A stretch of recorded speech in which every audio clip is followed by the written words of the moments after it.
ನಮೋ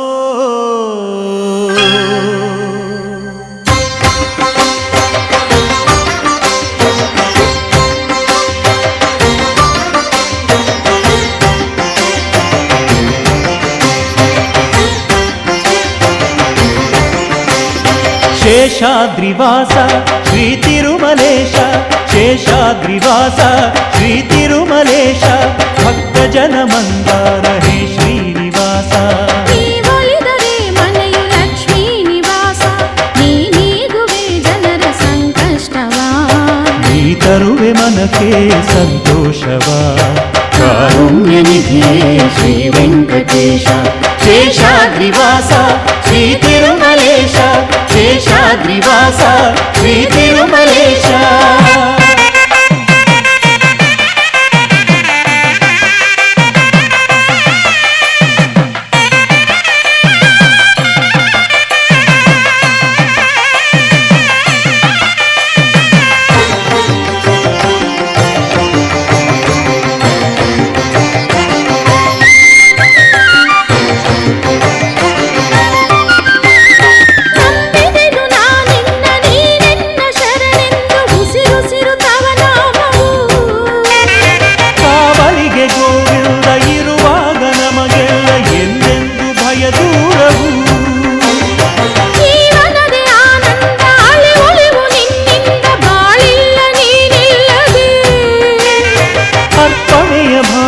ನಿಂತಿರಲು ಎದುರಿನಲ್ಲಿ ನೀನಿಲ್ಲ ಕೃಪೆ ತೋರಿದೆ ಭಾಗ್ಯದ ಮಳೆಯನ್ನು ನೀ ಕರೆಯುವೆ ನಿಜ ಮುಕ್ತಿ ಬಾಗಿಲನು ನೀ ತೆರೆಯುವೆ ನಮಗೆ ಒಲಿದೆ ಪ್ರಭುವೇ ಹರಿಯೇ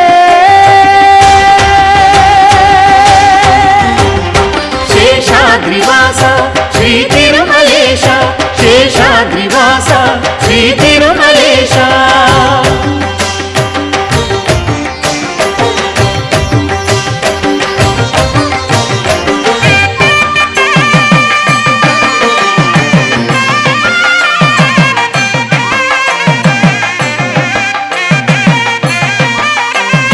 ಪದ್ಮಾವತಿ ದೇವಿ ಕೈ ಹಿಡಿದ ಮಹಾರಾಯ ಪಾಲಿಸೋ ಮಹನೀಯನೇ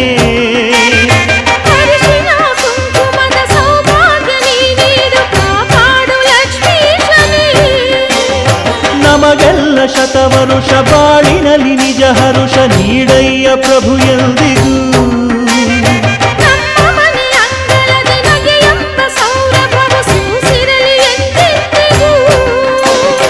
ಕವಿದಿದ್ದ ಇರುಳನ್ನು ನೀ ನೀಗಿದೆ ಹೊಸದೊಂದು ನಂಬಿಕೆಯ ನೀ ನೀಡಿದೆ ನಮಗೆ ಒಲಿದೆ ಪ್ರಭುವೇ ಹರಿಯೇ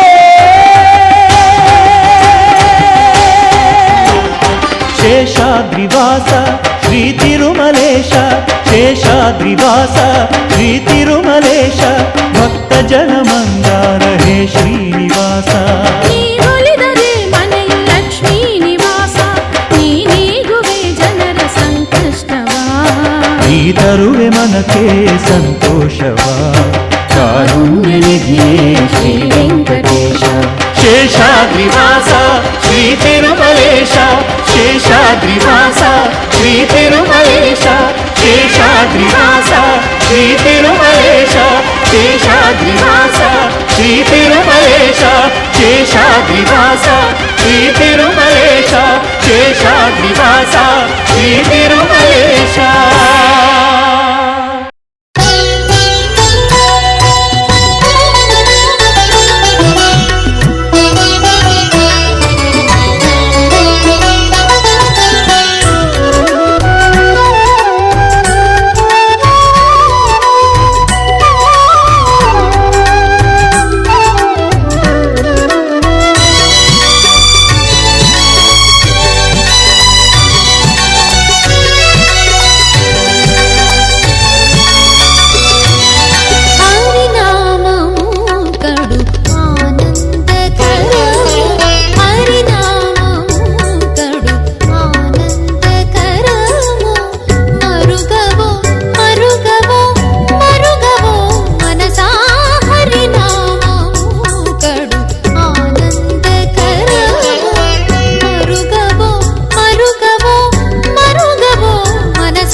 హృదయేర్పిన శ్రీవేంకట నివాసాయ శ్రీనివాసాయ తే నమః అస్యాం శుభతిథౌ అస్య దేవదేవస్య భగవతో నారాయణస్య श्रियःपतेः पुरुषोत्तमस्य श्रीमत् अखिलांडकोटि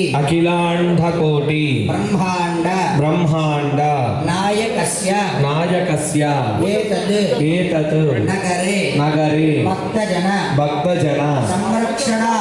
संरक्षणार्थं अर्चावतार रूपेषु अवतार धारिणः श्रीभू नीला समेतस्य श्रीवेंकटेश्वर स्वामिनः चार्विका नाम्नि सूर्यतेजा नाम्नि यस्य सूक्ष्मा नाम्न्या मोहिता नाम्नि सह कुटुम्बानां गोत्रोद्भवस्य सह कुटुम्बानां यजमानानां सर्वेषां क्षेमस्थैर्य धैर्यवीर्य विजयाभयारोग्य ఐశ్వర్యానాం అభివృద్ధ్యర్థం అందరూ కూడా మీ అన్నదమ్ముల పేర్లు అందరి పేర్లు కూడా గోత్రనామాలతో సహా మీరందరూ కూడా చెప్పుకోండి.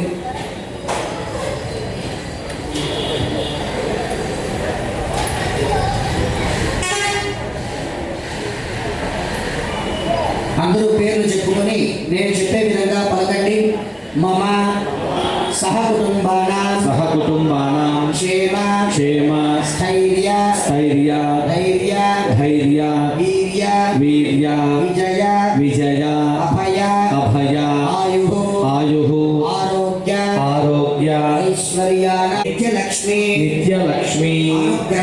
अनुग्रह प्रसादेन व्यापार संबंध संतान प्राप्यर्थं नित्य श्रीनिवास अनुग्रह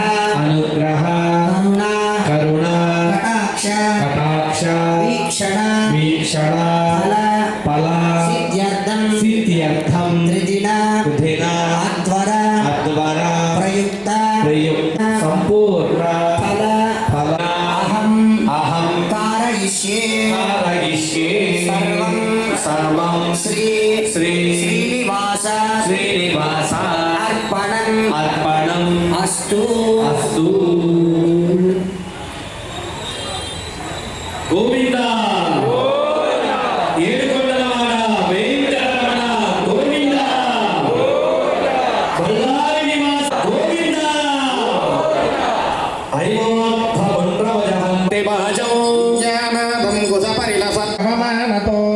శుక్లాంబరధరం విష్ణు నారాయణస్య సృజపదేః రూపేషు అవతారధారిణః శ్రీ భూనీలాసమేతస్య శ్రీ వెంకటేశ్వర స్వామినః ప్రీత్యర్థం లోకక్షేమార్థసిద్ధ్యర్థం అస్మిన్ గ్రామే స్థితానాం సర్వేషాం ప్రజానాం చ క్షేమాభివృద్ధ్యర్థరూపం క్రియమాణ ప్రాయశ్చిత్తార్థరూపం క్రియమాణ త్రిదినాంతర ప్రయుక్త పవిత్రోత్సవకర్మణి ద్వితీయ దివసే సాయంకాలం సమర్పయామి ఆచమనీయం సమర్పయామి మంత్రస్నానం సమర్పయామి నమోదేన వివ్రజామి గంధమాలేపయామి ధూపమాగ్రాపయామి దీపం దర్శయామి పరిమళ ధూపమాగ్రాపయామి దీపం దర్శయామి అర్ఘ్యం సమర్పయామి ఆచమనీయం సమర్పయామి అర్ఘోపచారాన్ సమర్పయామి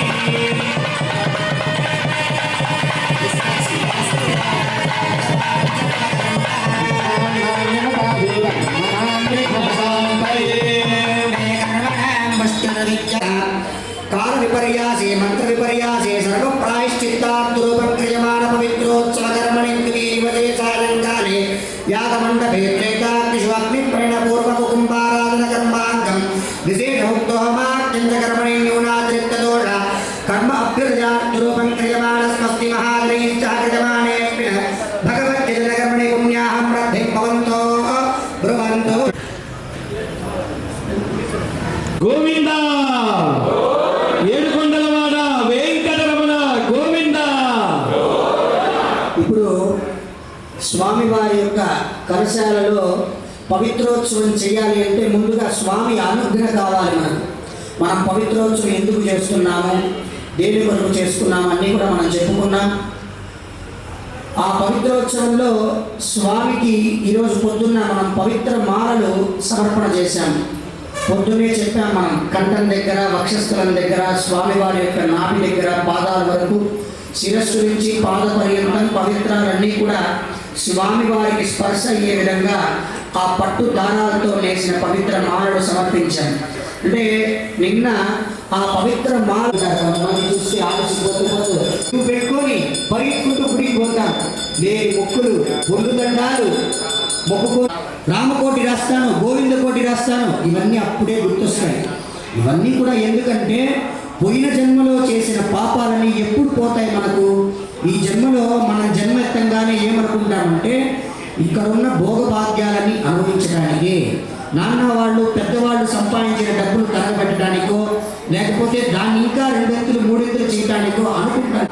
ఏమనంటే పోయిన జన్మలో చేసిన పుణ్య పాపాలన్నీ కూడా బేరేజ్ వేసుకుని ఈ జన్మలో ఇంకా పుణ్యార్జన చేసి కానీ ఈరోజు పొద్దున్న కానీ ఈరోజు సాయంకాలం కానీ చక్కగా కూర్చున్నారు క్రమశిక్షణగా.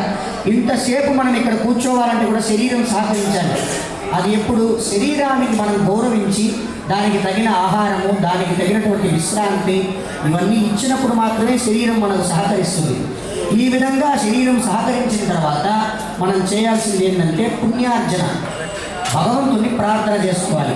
ఈ విషయాలన్నీ మర్చిపోయి మనం ఎప్పుడైతే వేరే దగ్గర ఈ ప్రెమిసెస్లో కాకుండా వేరే చాలు గుడికి వస్తే ప్రదక్షిణలో చేయక్కర్లేదండి. వస్తూ ఒక గుడ్డ తెచ్చుకోండి, ఎక్కడైనా మురికి కనిపిస్తే ఆ మురికి తుడవండి.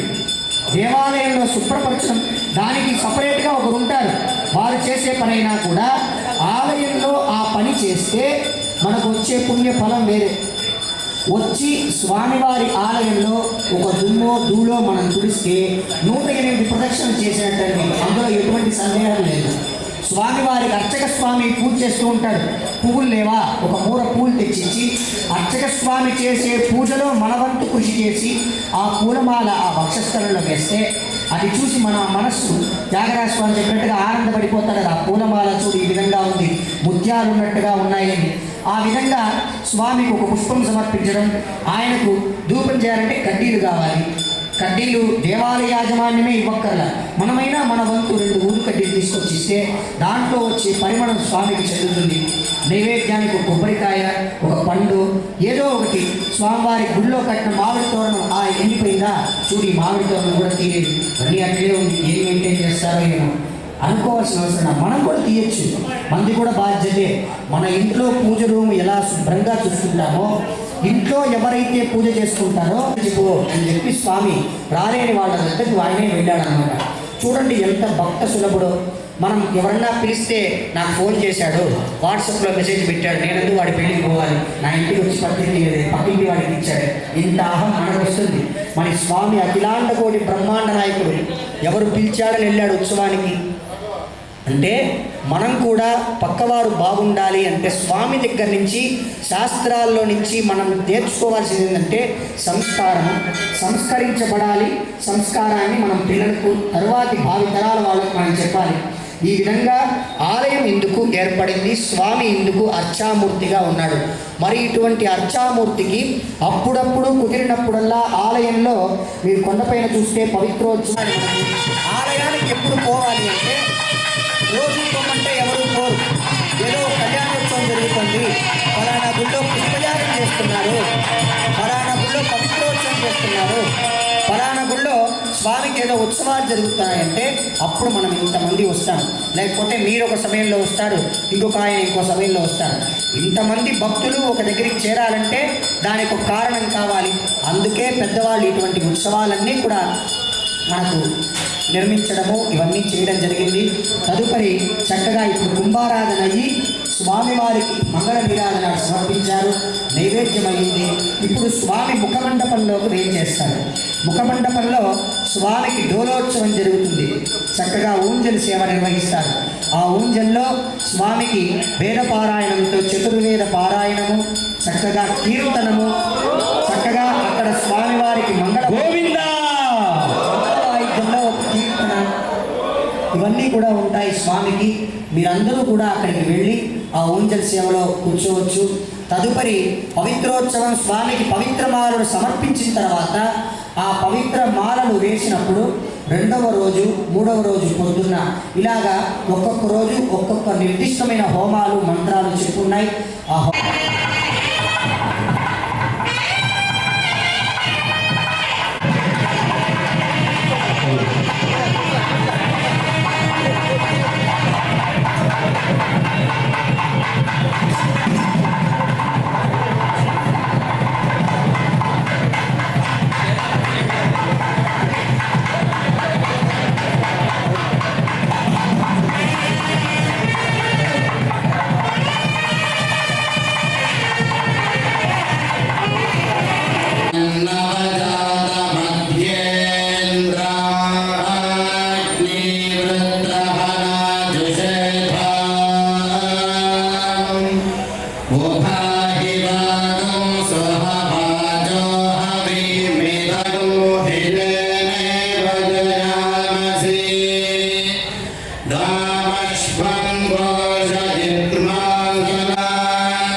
శ్రీమంతానంతానో ఎంత శ్రీమంతానంతానో శ్రీకాంతయ కాంత ఎంత శ్రీమంతానంతానో అంబరు హంగళ అంగనంతగత మంగళ పాంగ విశ్వంగళ మంగళ సింగర తంగుట సంగద గంగద కంగళ గంగళ ఇంగి పళాంగ అంబరు హంగళ అంగనంతగత మంగళ పాంగ విశ్వంగళ మంగళ సింగర తంగుట సంగద గంగ కంగళ హంగళ హింగి పళాంగ ఎంత శ్రీమంతానంతానో కాంతే కాంత ఎంత శ్రీమంతానంతానో ఎంత శ్రీమంతానంతానో శ్రీకాంతే కాంత ఎంత శ్రీమంతానంతానో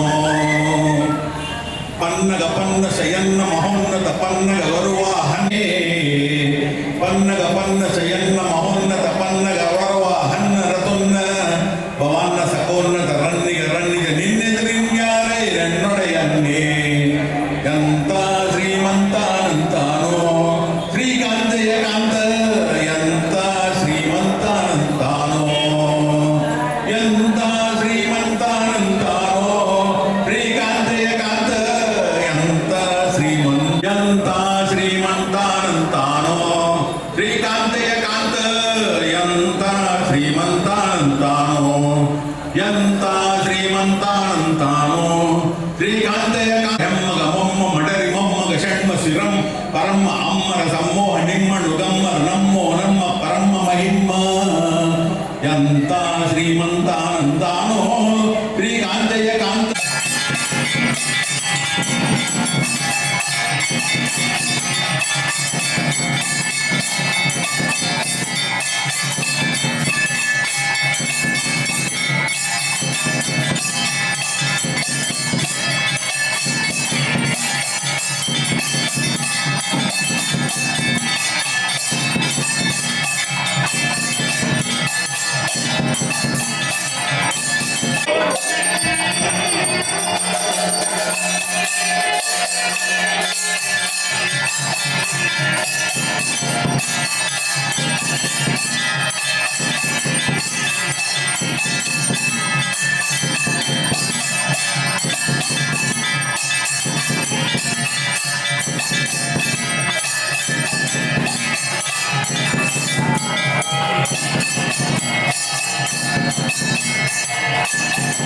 పుష్పవృష్టి కురిసినట్టుగా ఇందాక 4 గంటల సమయంలో వాన పడింది. ఇది ఒక రకంగా చెప్పుకుంటే, ఇంకొక రకంగా చెప్పాలి అంటే స్వామి ఆ తిరువీధులలో నడవడానికి ఆయనే స్వయంగా శుద్ధి గావించుకున్నాడు ఆ వీధులన్నీ కూడా. ఇవే స్వామి మనకి నిదర్శనం. స్వామి ఉన్నాడు అనడానికి, మనం చక్కగా జరుగుతుంది అనడానికి, మన భక్తి నిదర్శనానికి ఇవే మనకి ప్రత్యక్ష సాక్షులు. ఇవంతా చూస్తూ ఉంటే స్వామి తిరుమలలో లేడు, వైకుంఠంలో లేడు, ఈ 3 రోజులు ఇక్కడున్నాడేమో అనిపిస్తోంది. అంత కోలాహలంగా ఉంది ఇక్కడ వాతావరణం అంతా కూడా. ఒకానొక సమయంలో శ్రీ వైకుంఠ విరక్తాయ స్వామి పుష్కరిణీ తటే అని మనకు వాక్యం ఉంది. వైకుంఠం మీద విరక్తి కలిగినటువంటి స్వామి తిరుమల స్వామి పుష్కరిణికి చేరాడట. కానీ ఈ 3 రోజులు ఈ వైభవం చూస్తే ఆయన ఏమనుకున్నాడంటే, స్వామి పుష్కరిణి విరక్తాయ ఏతత్ ఆలయే స్థితాయ అని అనుకున్నంత అంగరంగ వైభవంగా జరుగుతోంది. ఇందాక జరిగిందే దానికి ప్రత్యక్ష నిదర్శనం. ఇలా మనం పరిపూర్ణమైనటువంటి నమ్మకంతో స్వామిని కీర్తించగలిగితే, యజ్ఞయాగాదులు చేయగలిగితే స్వామి మన వెన్నంటి ఉండి నడిపిస్తాడు అనడానికి ఎటువంటి అతిశయోక్తి లేదు. కావున భక్తులందరూ కూడా ఈ సరస్వతేన మన్యస్వ దేవ సవిత ప్రసువా గోవింద అతో దేవా అవంతరాజతో విష్ణు విచక్రమే ఇదం విష్ణు విచక్రమే త్రేదానదేవనో శ్రీపదా విచక్రమే విష్ణుర్వేదాభ్యః విష్ణు కర్మాణి పశ్యదయతో భూతాని భస్మతే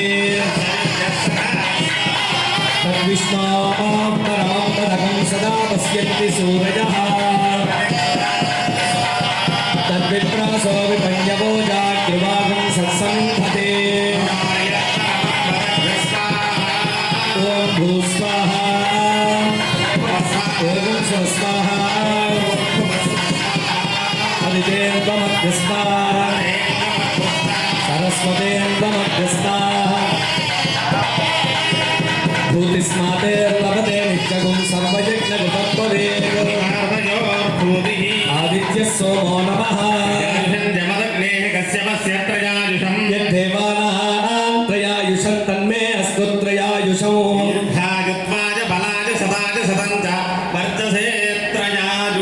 आपो इष्टामयो भवस्तानभूर्जे तदातना यो शिवतमोरसस्तस्य वाजयते हनः తస్మా అలంగమామభోజస్య క్షయాయ జన్మదా. ఎవరో విన్నవించి ఉన్నారు. ఇవాళ మాకైతే ఎలా కనబడుతున్నారంటే చక్కగా గరుడ వాహనం మీద ఎక్కినటువంటి స్వామిలాగా పైనుంచి కింద వరకు లక్ష్మీహారాలు తులసిమాలలు వేసినంత సౌభాగ్యమానంగా స్వామి వాళ్ళు మాకు దర్శనమిస్తున్నారు. ఇంతకంటే ప్రత్యక్ష నిదర్శనాలు ఇంకొకటి ఉండవు. కాబట్టి ఈ శుభ సమయంలో ఈ ఆనంద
ఘనమైన